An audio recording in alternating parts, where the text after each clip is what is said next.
आइए अब दिखाते हैं बर्फीले सितम की एक और खौफनाक तस्वीर। जोशीमठ के ऊपरी इलाकों से भी ये तस्वीर सामने आई है। यहां अचानक एवलांच आ गया।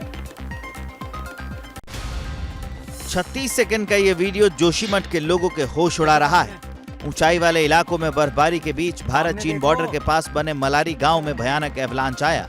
जानकारी के मुताबिक कल सुबह 7:30 बजे एक बड़ा सा ग्लेशियर टूटकर कुंती नाले में समा गया। ऐसा लगा जैसे पहाड़ों की बर्फ की कोई बहुत बड़ी नदी बहने लगी हो। हालात को देखते हुए फौरन रेस्क्यू ऑपरेशन शुरू कर दिया गया, लेकिन फिलहाल किसी नुकसान की खबर नहीं है। ये पूरा इलाका स्ट्रेटेजिक लिहाज से भी काफी अहम है, क्योंकि ये नाला भारत और चीन सीमा को जोड़ने वाली बॉर्डर रोड पर है। इस बीच चमोली जिले में ऊंचाई वाले इलाकों में बर्फबारी शुरू हुई, जबकि निचले इलाकों में बारिश के साथ कड़ाके की ठंड दोबारा लौट आई। बद्रीनाथ धाम के साथ टूरिस्ट स्पॉट औली में भी सुबह से ही बर्फबारी जारी है। हालांकि बारिश और लैंडस्लाइड के चलते हाईवे 107 पर ट्रैफिक मूवमेंट रोक दिया गया है। इसी तरह की तस्वीरें केदारनाथ और गंगोत्री से भी आई हैं। केदारनाथ धाम में 30 जनवरी की रात से बर्फबारी जारी है। जानकारी के मुताबिक करीब 6 फीट तक बर्फ जम चुकी है। हड्डियां गलाने वाली ठंड में दिन में तापमान -2 डिग्री था। हालांकि इन सब के बीच केदारपुरी की सिक्योरिटी में IGBP के जवान मुस्तैदी से जुटे हुए हैं। और न्यूज एंड न्यूज में अब देखिए देश के 3 सूबों में कैसे एक साथ कुदरत ने दिखाई अपनी ताकत। कहीं गिरी बर्फ तो कहीं गिरे ओले। उत्तराखंड के जिन पहाड़ी इलाकों में कल जमकर बर्फबारी हुई, उनमें बद्रीनाथ धाम भी शामिल है। ताजा बर्फबारी से धाम का अद्भुत नजारा दिखाई दे रहा है। बर्फबारी की वजह से आसपास के इलाकों में दिन भर तापमान माइनस में रहा। निचले इलाकों में रुक रुक कर रिमझिम बारिश की वजह से लोग घरों में कैद रहे। बद्रीनाथ में कुदरत के अजीम मंजर को देखकर स्विट्जरलैंड की याद आई, तो जम्मू कश्मीर में बर्फबारी की वजह से एक शख्स की जान पर बनाई। ऊपरी इलाके में एक शख्स बर्फबारी में ऐसा फंसा कि निकलना मुश्किल हो गया। रेस्क्यू के लिए जम्मू कश्मीर पुलिस को आना पड़ा। अब देखिए राजस्थान के बांसवाड़ा का वीडियो। खेतों में ओले ऐसे गिरे हैं जैसे गन बैरल से बुलेट निकलती है।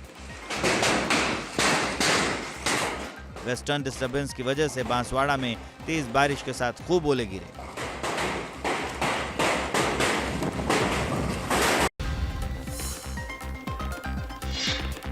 जिस वक्त पहाड़ी इलाकों में बर्फ की तस्वीरें आकार ले रही थी, उसी वक्त श्रीनगर के शेर कश्मीर मैदान में बर्फबारी की तस्वीरों ने सियासत की नई झलक दिखला दी। कश्मीर में बर्फबारी का असर राहुल गांधी की भारत जोड़ो यात्रा के आखिरी दिन यानी यात्रा के समापन समारोह में भी दिखाई दिया। जिस वक्त मंच पर राहुल समेत दूसरे लीडर स्पीच दे रहे थे, उस दौरान लगातार बर्फबारी हो रही थी। इसके बाद जब राहुल गांधी ने बोलना शुरू किया तो बर्फ का अटैक और बढ़ गया, लेकिन राहुल की स्पीच जारी रही। हालांकि इस बार बर्फबारी के दौरान उनका टी-शर्ट वाला लुक गायब था। राहुल की 35 मिनट की स्पीच में PM Modi, home minister Amit Shah का जिक्र था। RSS का भी नाम लिया गया। जो हिंसा नहीं सहता है, जिसने हिंसा नहीं देखी है, उसे ये बात समझ नहीं आएगी।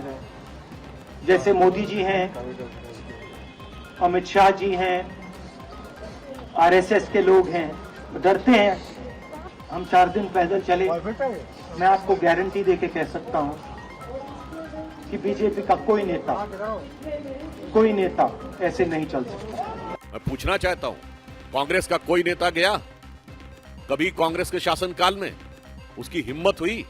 हमारे शासनकाल में स्थिति है कि वो जाकर यात्रा कर सकते हैं। क्या मजबूरी है मेरी, बताइए। मैं अभी आपको बताती हूँ कि मैंने ओए होए होए होए नमकीन के चटकारे लेते हुए टकटकी मार के डिबेट शो को पॉज रिपीट कर करके देख रहे हैं जोगिंदर जी। इनकी तरह आप भी देखें अपनी फेवरेट डिबेट्स को रिपीट कर और डाउनलोड कीजिए ABP लाइव ऐप अपने स्मार्ट टीवी पर।